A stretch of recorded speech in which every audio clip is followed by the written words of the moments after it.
بتحبوا الapple pie بتاعة ماكدونالدز دي ومقاطعين، يالّا هنعملها زيّها وأحلى مليون مرّة وبتبُظ بقى وخطيرة، اعملوا save للوصفة وركّزوا معايا. تفاحية حمرا أو صفرا أو خضرا متقطّعة مكعبات صغيّرة وعليها معلقتين كبار سُكّر ومعلقة ونُص صغيّرين قرفة ورشّة قرنفل ورشّة جوزة الطيب ونقلّبهم كلّهم على نار عالية، وبعد كده نوطّي خالص ونسيبها 10 دقايق. في نُص الوقت بس هندّيها تقليبة ونسيبها كمان 5 دقايق. معلقة كبيرة نشا في نُص كوباية مَيّة ندوبهم على البارد ونحطّهم بعد ال10 دقايق.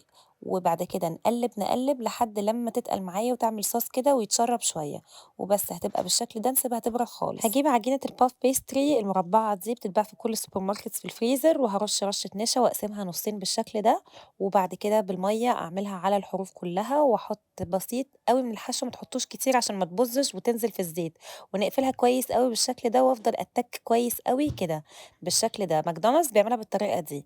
وممكن تعملوها كمان بالشوكة بس ماكدونالدز مش بيعملها زيّها، يعني اللي أنتم عايزينه، اعملوها زي ما أنتم عايزين، وده سُكّر وقرفة حطيتهم مع بعض وخلّيتهم على جنب، والزيت طبعًا لازم يكون سُخن وغزير ونقليها، وأول ما تاخد لون دهبي نطلّعها على طول، ما بتاخدش وقت خالص، تاخد لون دهبي من ناحيتين بس، ونطلّعها على طول على السُكّر بالقرفة بالشكل ده، هو ده اللي بيلزق فيها، ما بنحطهاش على كلينكس ولا أي حاجة، وبُصّوا بقى مقرمشة وتجنن إزاي، أحلى مليون مرّة من بتاعة ماكدونالدز، متأكدة إن أنتم هتعتمدوا الوصفة دي. ما تنسوش تعملوا save وshare وlike وكل الحاجات الحلوة دي، جربوها bon appétit.